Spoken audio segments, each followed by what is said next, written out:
Bismillahirrahmanirrahim. Assalamu alaikum. My name is Dr. Muhammad Usama Ali, and the lecture of today is about pathology. And the topic that I am going to discuss with you is the causes of a cell injury. In our previous two lectures, we have already cleared most of the causes of a cell injury. Today, we will discuss all that causes that are remaining and are responsible for causing cell injury. The first one is nutritional imbalance. Nutritional imbalance का मतलब ये है कि nutrients की कमी या ज़्यादती की वजह से सेल में जो इंजरी होती है वो इंजरी कहलाती है cell injury by nutritional imbalance. अब न्यूट्रिशनल इम्बैलेंस दो तरह का हो सकता है. एक न्यूट्रिशनल बैलेंस में ये हो सकता है कि किसी न्यूट्रिएंट की डेफिशिएंसी हो जाए, और दूसरा ये हो सकता है कि किसी न्यूट्रिएंट की एक्सेस हो जाए यानी ज़्यादती हो जाए.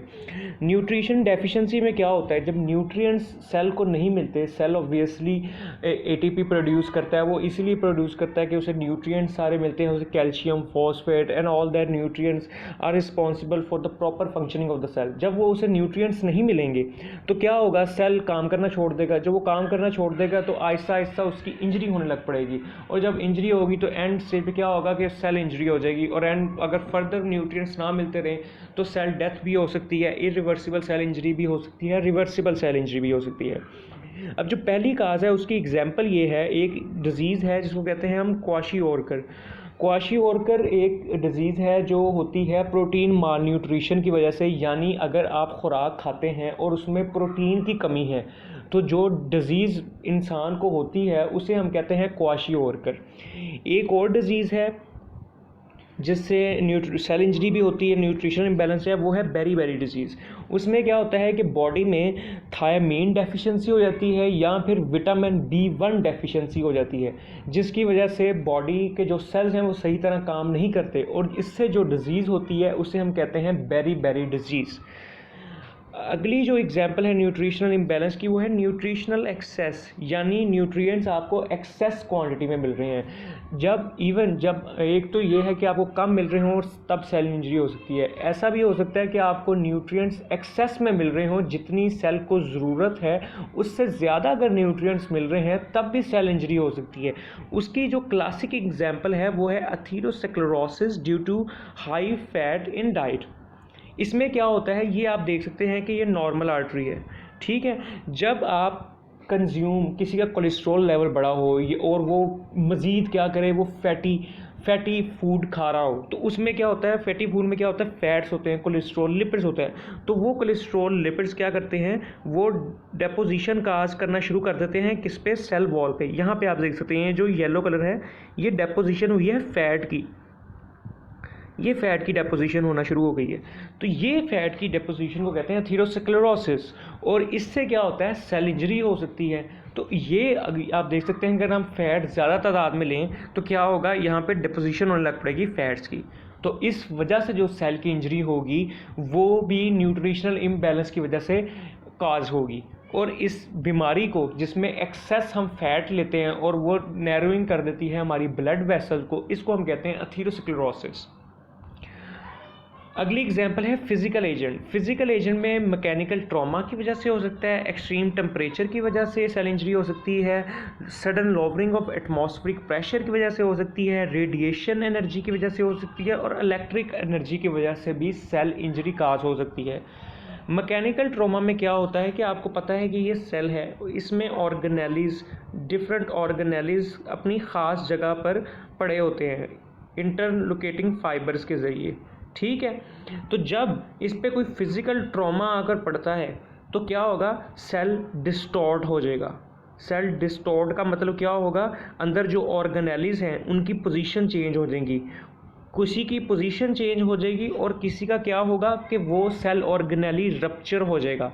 तो जब एक भी सेल ऑर्गेनेली रप्चर हो रहा है, फॉर एग्जांपल अगर लाइजोसोम्स रप्चर हो गए हैं तो उसमें से एंजाइम निकलेंगे, वो एंजाइम सेल के बाकी हिस्से को क्या करेंगे, डैमेज कर देंगे, और इस तरह इंजरी, सेल इंजरी हो जाएगी. ये नॉर्मल सेल था. अब इसने क्या, जब आपको मैकेनिकल ट्रॉमा हुआ तो क्या हुआ, सेल ऑर्गेनेलीज डिसलोकेट हो गई, सेल की शेप चेंज हो गई, सेल डिसरप्ट हो गया.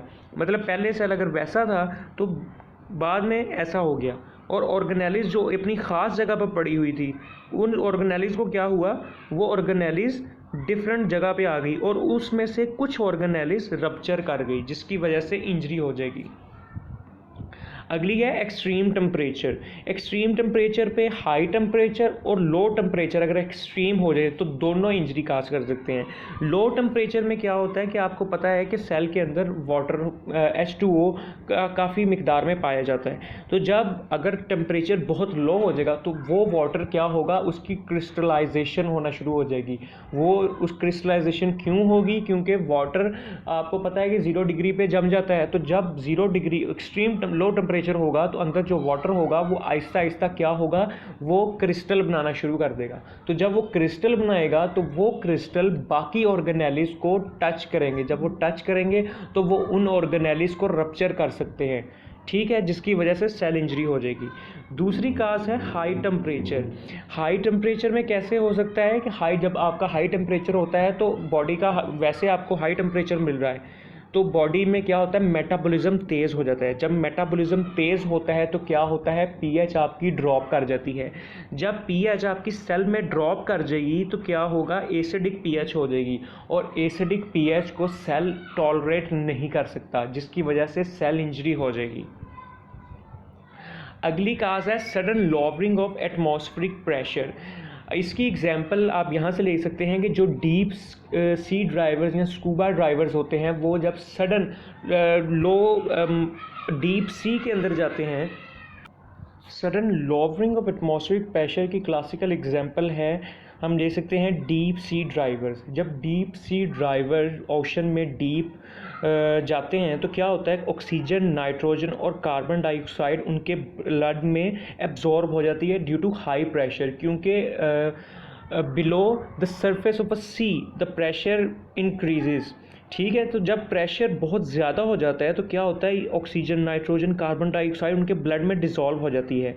लेकिन बाद में क्या होता है कि जब वो सी ड्राइवर जल्दी से ऊपर आते हैं सरफेस पे सी की, तो क्या होता है, वो जो उनसी डिज़ोल्व गैसेस हुई होती हैं वो उतनी जल्दी अनडिज़ोल्व नहीं हो सकती जितनी जल्दी वो डिज़ोल्व होती हैं आपके ब्लड में। तो क्या होता है, कुछ जो सी गैसेस होती हैं ऑक्सीजन और कार्बन डाइऑक्साइड, ये तो सॉल्युबल होती हैं, तो ये उसी बाद में थोड़ी देर के बाद क्या होता है, डिज़ोल्व हो जाती हैं ब्लड में। लेकिन जो नाइट्रोजन होती है वो लो प्रेशर पे अनडिज़ोल्व होती है।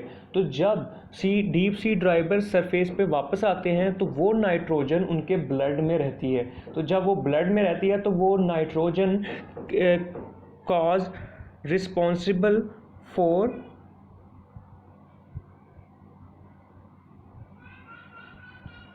Formation of small bubbles. तो वो नाइट्रोजन क्या होती है, लेस सॉल्युबल होती है, तो वो परसिस्ट करती है ब्लड के अंदर एज अ स्मॉल बबल्स।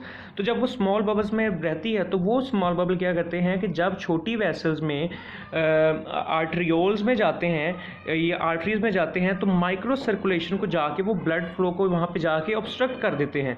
तो जब वो ऑब्स्ट्रक्शन काज कर देंगे तो उससे आगे क्या होगा, ब्लड सप्लाई नहीं होगी। तो जब वो ब्लड सप्लाई नहीं होगी तो आगे सेल को हाइपोक्सिक इंजरी हो जाएगी, क्योंकि ब्लड ने ऑक्सीजन सप्लाई करनी होती है सेल को। तो जब नाइट्रोजन ने स्मॉल बबल बना के उसमें क्या कर दिया, आपको ऑब्स्ट्रक्शन काज कर दी ब्लड वेसल्स के अंदर, तो क्या हुआ कि उसने वो ऑक्सीजन आगे नहीं जाने दी। तो जब ऑक्सीजन नहीं जाएगी तो सेल को भी ऑक्सीजन नहीं मिलेगी। तो जब सेल को भी ऑक्सीजन नहीं मिलेगी तो सेल की इंजरी हो जाएगी ड्यू टू हाइपोक्सिया। तो ये भी एक एग्जांपल थी सेल इंजरी की।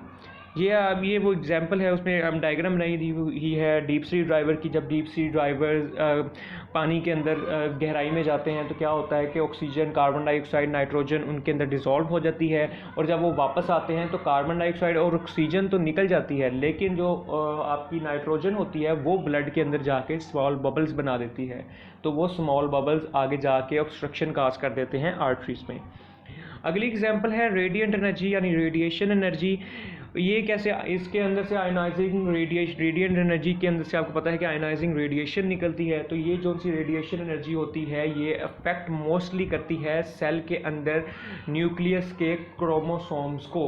तो जब ये क्रोमोसोम्स को अफेक्ट करती है तो ये म्यूटेशन काज करवा सकती है। जिससे सेल इंजरी हो सकती है। म्यूटेशन से आपको पता है कि ऑब्वियसली सेल इंजरी होगी आगे। इलेक्ट्रिकल एनर्जी से आपको बताया है कि दो तरह की, पहले बताया था कि अगर टेम्परेचर सेल का ज़्यादा हो जाए तो मेटाबॉलिज्म भी तेज़ हो जाता है। जब मेटाबॉलिज्म तेज़ होता है तो क्या होता है, पीएच ड्रॉप कर जाती है, तो सेल जो होता है वो एसिडिक पीएच में सर्वाइव नहीं कर सकता, जिसकी वजह से सेल इंजरी काज हो जाती है। ठीक हो गया, एक इसकी काज ये है। दूसरी किस तरह हो सकती है, interference with the neuronal conduction that causes cardiac arrhythmia. आपको पता है कि जो हार्ट होता है वो 1 मिनट में स्पेसिफिक टाइम पर बीट करता है ड्यू टू SA नोड जो हार्ट के अंदर होते हैं। तो अगर आपकी इलेक्ट्रिसिटी उन हार्ट के अंदर से गुजरे तो वो SA नोड स्पॉन्टेनियसली यानी रिदम के बगैर काम करना शुरू कर देते हैं। तो जब वो रिदम के बगैर काम करते हैं तो हार्ट जो सा होता है रिदम, और हार्ट के अंदर रिदमिया हो जाता है, यानी हार्ट की रिदम ख़त्म हो जाती है इलेक्ट्रिकल एनर्जी की वजह से। तो जब उसकी मतलब आपको पता चल गया कि जब रिदमिया हो गया, हार्ट पंप सही नहीं कर रहा, तो हार्ट ने ब्लड पंप करना है तो हार्ट की ऑक्सीजनेशन भी नहीं होगी सही तरह से।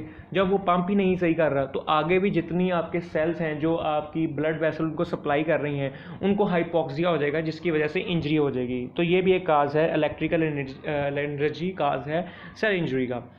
अगली आपका है जेनेटिक डिफेक्ट्स। जेनेटिक डिफेक्ट में सबसे पहली है म्यूटेशन। म्यूटेशन में क्या होता है कि फॉर एग्ज़ाम्पल आपका म्यूटेशन आपके सेल के अंदर हुई, जिसकी वजह से क्या हुआ, आपको पता है हीमोग्लोबिन जो होती है, हीमोग्लोबिन की 4 चेन्स होती है, 2 अल्फ़ा चेन्स और 2 बीटा चेन्स। एक डिज़ीज़ है सिकल सेल डिज़ीज़। इसमें क्या होता है, क्रोमोसोम 6 सिकल सेल डिजीज़ का आपको पता है कि म्यूटेशन होती है। हीमोग्लोबिन के अंदर 4 चेन्स होती हैं, 2 अल्फ़ा और 2 beta chain. Sickle cell disease में ये होता है कि एक क्रोमोसोम की म्यूटेशन, जीन के अंदर म्यूटेशन हो जाती है, जिस म्यूटेशन की वजह से जो 6 ग्लूटामिक एसिड होता है वो रिप्लेस कर जाता है वेलिन में in the beta chains of haemoglobin, जिसकी वजह से सेल जो रेड ब्लड सेल होते हैं वो इस शेप से इस शेप में कन्वर्ट हो जाते हैं। तो इस शेप में जब वो कन्वर्ट हो जाते हैं तो माइक्रोविलाई जो माइक्रो सर्कुलेशन होती है उनमें जाके ऑब्स्ट्रक्शन करते हैं, जिसकी वजह से सेल इंजरी हो जाती है। मार्फर सिंड्रोम में भी यही होता है कि एक हमारी बॉडी में प्रोटीन जीन होता है, अगर उस जीन की म्यूटेशन हो जाए तो फाइब्रिलिन प्रोटीन सही तरह नहीं बनती। जब वो फाइब्रिलिन प्रोटीन सही तरह नहीं बनती तो डिजीज़ हो जाती है, जिसको हम कहते हैं मार्फन सिंड्रोम। इसके अलावा जेनेटिक डिफेक्ट में है एबनॉर्मेलिटी इन क्रोमोसोम नंबर। या तो क्रोमोसोम में ट्रांसलोकेशन हो जाए, या इन्वर्जन हो जाए, या रिंग क्रोमोसोम बन जाए, या डिलीशन हो जाए।